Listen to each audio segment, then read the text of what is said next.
Hello everyone, मैं Aarti. Welcome to biology diaries. आज हम डिस्कस करेंगे एक इम्पॉर्टेंट क्वेश्चन के बारे में, that is why are mitochondria called the power house of the cell. चलिए फिर शुरू करते हैं। माइटोकॉन्ड्रिया जो है ये एक डबल मेम्ब्रेन बाउंड ऑर्गेनेली है, यानी कि इसकी दो मेम्ब्रेन होती हैं। One is outer membrane and other is inner membrane. Outer membrane जो है वो पोरस होती है, it allows the movement of all the small molecules inside it. और इनर मेम्ब्रेन जो है वो सेलेक्टिवली परमिएबल होती है, it means it only allows specific और certain molecules only. Now mitochondria जो है ये रॉड शेप्ड स्ट्रक्चर होता है। You can see here it is rod shaped. It is present in plant as well as animal cells, and it is present in all the eukaryotes. सभी eukaryotic cells में mitochondria present होता है, and it is present in the cytoplasm of the cell. Cell के cytoplasm के अंदर mitochondria present होता है।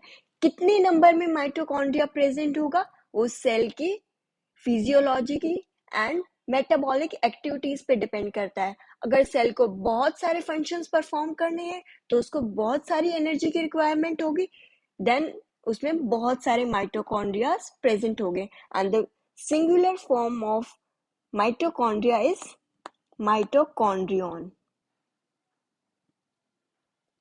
and the plural form we call as mitochondria. Mitochondria के अंदर मैट्रिक्स प्रेजेंट होता है। मैट्रिक्स के अंदर सारे एंजाइम्स जो भी रिक्वायर्ड होते हैं एटीपी की प्रोडक्शन के लिए, वो सभी हमारे मैट्रिक्स के अंदर प्रेजेंट हो गए। जो इनर मेम्ब्रेन होती है उसके अंदर फोल्ड्स प्रेजेंट होते हैं, and those folds are called as the cristae. Cristae क्या होते हैं? क्रिस्टे जो है ये सरफेस एरिया को इंक्रीज करते हैं। सरफेस एरिया, अब ज्यादा सरफेस एरिया की क्या रिक्वायरमेंट है माइटोकॉन्ड्रिया के अंदर? ज्यादा सरफेस एरिया होगा तो वाइट बेस होएगा, वाइट बेस होगा तो ज्यादा से ज्यादा एटीपी की प्रोडक्शन कर पाएगा mitochondria. So we can conclude that larger the surface area, जितना ज्यादा सरफेस एरिया होगा उतने ज्यादा एटीपी के मॉलिक्यूल्स प्रोड्यूस कर पाएगा एक माइटोकॉन्ड्रिया। माइटोकॉन्ड्रिया के पास खुद का डीएनए होता है और राइबोसोम्स होते हैं। राइबोसोम जो है प्रोटीन्स का सिंथेसिस करते हैं माइटोकॉन्ड्रिया के अंदर। Now why the mitochondria are called as the power house of cell. Power house of the cell क्यों कहते हैं माइटोकॉन्ड्रिया को?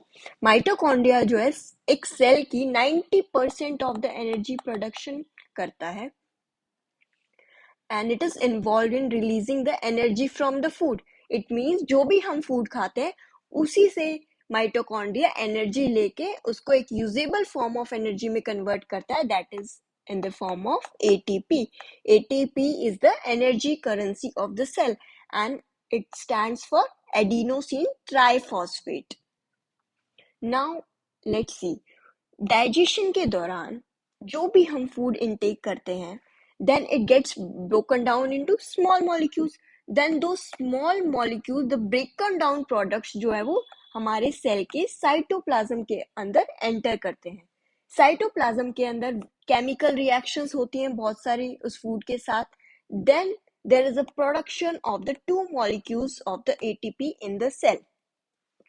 नाउ साइटोप्लाज्म के अंदर दो एटीपी मॉलिक्यूल्स प्रोड्यूस हुए हैं, देन जो भी रिमेनिंग मॉलिक्यूलर फ्रेगमेंट्स हैं, जो भी रिमेनिंग फूड के मॉलिक्यूल्स बच गए हैं, वो कहाँ एंटर करते हैं? हमारे माइटोकॉन्ड्रिया के अंदर। देन माइटोकॉन्ड्रिया के अंदर एंटर करके बहुत सारी केमिकल रिएक्शंस होती है माइटोकॉन्ड्रिया के अंदर in the presence of oxygen. That's why it is called as the cellular aerobic respiration. Mitochondria के अंदर सेल्यूलर एरोबिक रेस्पिरेशन होती है, then it will generate the 32 to 34 molecules of ATP in the cell. That's why it is called as the powerhouse of the cell. I hope you understood this answer. I hope this video is helpful to you. Share your views in comment section. Do like, share, subscribe to my channel for more videos. Thank you.